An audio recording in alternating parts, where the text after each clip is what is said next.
திருப்பரங்குன்றம் என்னும் ஜோதி அப்படி தான் இருந்திருக்கணும். அது தீயா மாறினதுக்கான காரணம் அரசியல்வாதிகள் தான். அரசியல்வாதி எல்லாத்தையுமே தீயா மாற்றி விட்ருவாங்கன்னு பார்க்குறோம். சாதாரண விஷயம் கூட அசாதாரண விஷயமாக மாற்றுவாங்க.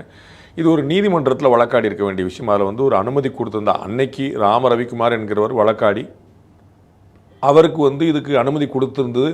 காவல்துறை ஏற அனுமதிச்சுனா அதோடு முடிஞ்சு வச்சு. அதில் வேறு ஒன்றுமே கிடையாது. ஆனால் அதில் ஒரு பெரிய துரதிர்ஷ்டமான விஷயம் அரசாங்கம் காவல்துறை சட்டம் ஒழுங்கை பாதுகாப்பதற்காக சில விஷயங்கள் செய்யுது அப்படின்னா அதை நம்ம புரிந்து கொள்ள முடியும். அது அரசாங்கத்தில் இருந்தால் தான் அந்த தர்மசங்கடம் தெரியும். நம்ம இது ஈஸி தானே அது தூசி தானே சொல்லிக்கலாம். ஆனால் அந்த இருந்ததில் புரிஞ்சுக்கணும். பட் அவங்க ரொம்ப ஆச்சரியகரமாக அறநிலையத்துறையை எதிர்த்து மேல்முறையீடு பண்ணதும் அங்கே இயற்றக்கூடாதுன்னு அறநிலையத்துறை சொன்னது தான் ஒரு பெரிய துரதிர்ஷ்டமான விஷயம்.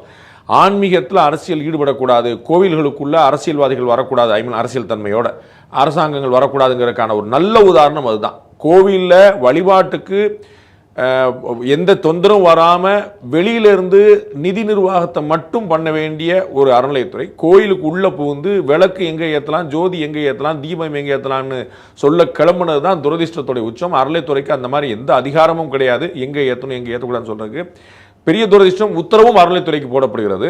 அது மறுப்பதும் அறநிலையத்துறையாக இருக்கிறது. அறநிலையத்துறைக்கு அங்கே வேலையே கிடையாது.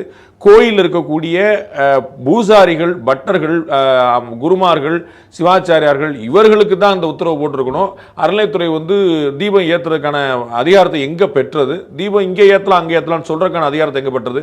ஸோ முதல்ல அறநிலையத்துறைக்கு உத்தரவு போடுறதே தப்பு. அறநிலையத்துறை அதில் ஆப்போசிட் ஸ்டாண்ட் எடுத்துட்டு எங்கே தீபம் ஏற்றணும் நாங்கள் முடிவு பண்ணோம்னு சொல்லி சொன்னது அது பெரிய துரதிர்ஷ்டமான விஷயம்.